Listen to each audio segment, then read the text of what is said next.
video is brought to you by Letsynthesize Academy, the #1 place for practice-oriented courses for serious music producers. Hey, Dan Larson here, welcome to the newest Synthesize Sunday episode, and today I want to talk about a highly requested topic about tuning your kick drum through these little grooves I made.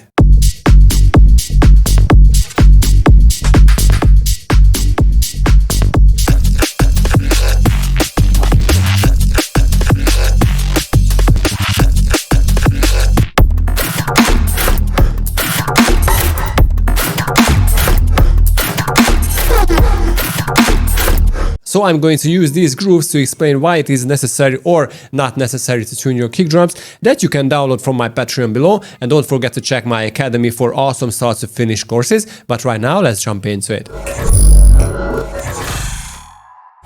Okay, so what is the key of a kick? Let me show it to you. So let's take this kick sound, and if we have a look on the spectral analyzer or the spectrotron, the biggest and loudest peak or the biggest and loudest harmonic is the key. So in this case, it is at around 40 Hz and it says it is in G. So the key of our kick is in G. Now let me go into kick, because I made this kick sound in kick too.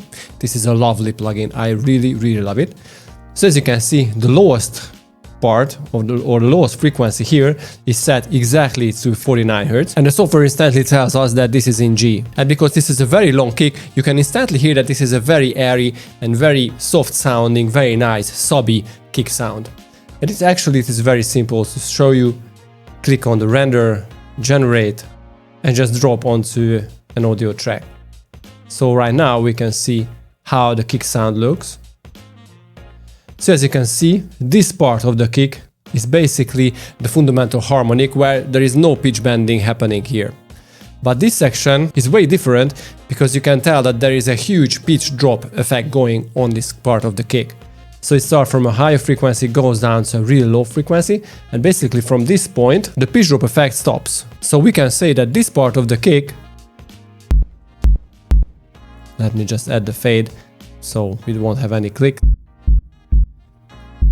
it's basically just a slightly distorted sine wave. So it is very easy to determine what's the key of this kick, because it has this very easily recognizable sine frequency without any pitch bend or any pitch variation effect. So this is why this kick sound is perfect for house, this techno or whatever you want to use that sounds like this. So if we have a look on the bass,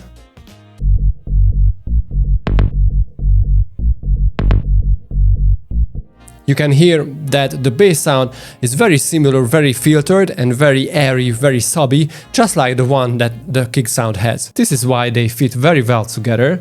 So if we use only the kick and the sub, or the bass,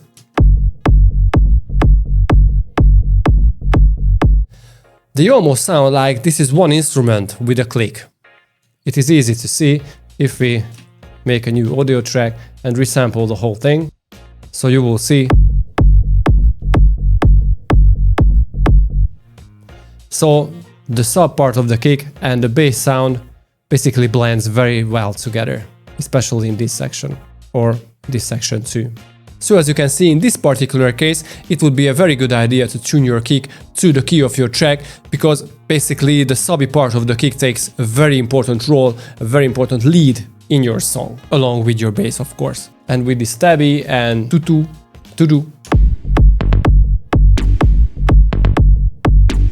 Okay, but you know, this house thing is cool on itself, because the kick is very long, there is space and there is time for it to sustain and release, you know, to just play out. But what's the thing if you make, for example, drum and bass? Let's have a look on this part of the project.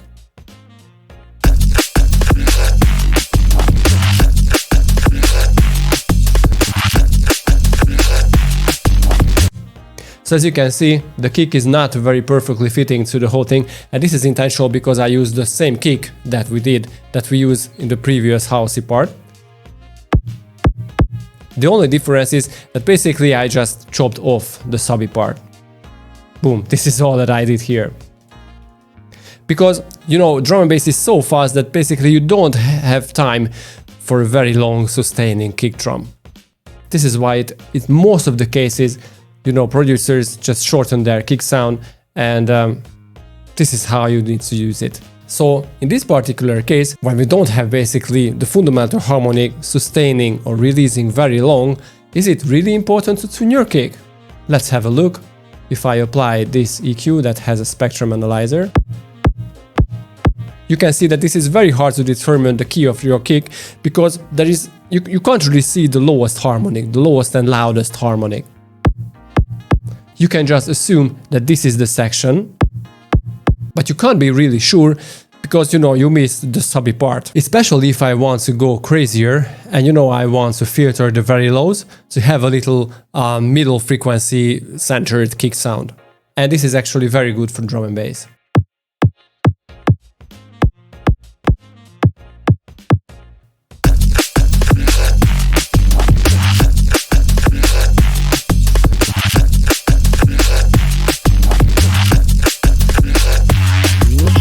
Once again, this is not the best kick drum for drum and bass, but I just want to show you guys what to do if you produce drum and bass. Is it really important to tune your kick?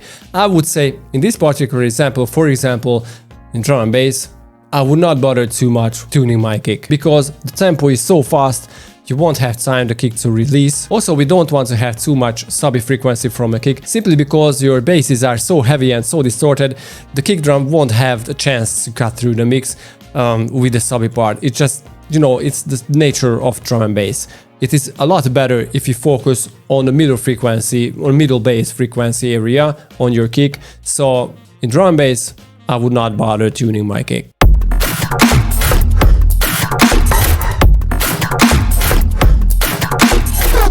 Okay, but what's the thing with dubstep?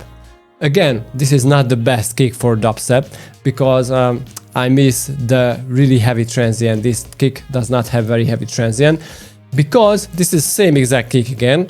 I only applied an overdrive to focus a little more on the high and mid frequencies to cut through the heavy basses a little more, and some saturation to make the kick a little more aggressive. But basically here the speed is so slow that you have time for the kick to release, and basically I would say it could be a good idea to tune your kick. Because if I shorten this whole thing, I mean the kick,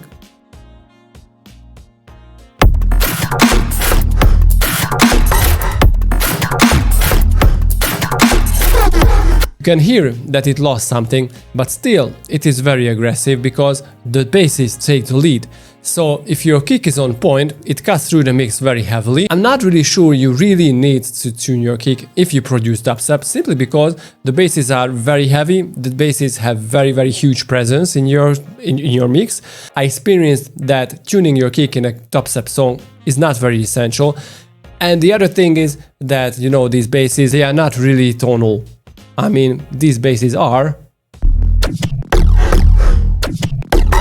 But anyway, you get the idea. Okay, so obviously there are a lot of styles out there like trap and pop and whatever you want to create. And all of these styles require different style of kick drums. Now, I can't really tell you what to do, but for example, if you have very long kick, I would suggest you to tune your kick. And if they are short, because, you know, the purpose of the kick is very different. For example, in trap, you know, it's basically just a punch to the 808, so it's not really necessary to tune your kick drum. But for other styles where the kick is very long and it really needs that airy and breathy sub part, I would say it is necessary to tune your kick, but if you don't do that, nothing really happens. I would say it's a lot better to beef up your sound design skills, making very nice and clean sounds, and then you can think about tuning your kick drum. Okay, so I hope you learned a lot today, and if you want to download this whole project, check my Patreon below and click here for my awesome academy for very cool start to finish courses, and see you guys next time. Bye!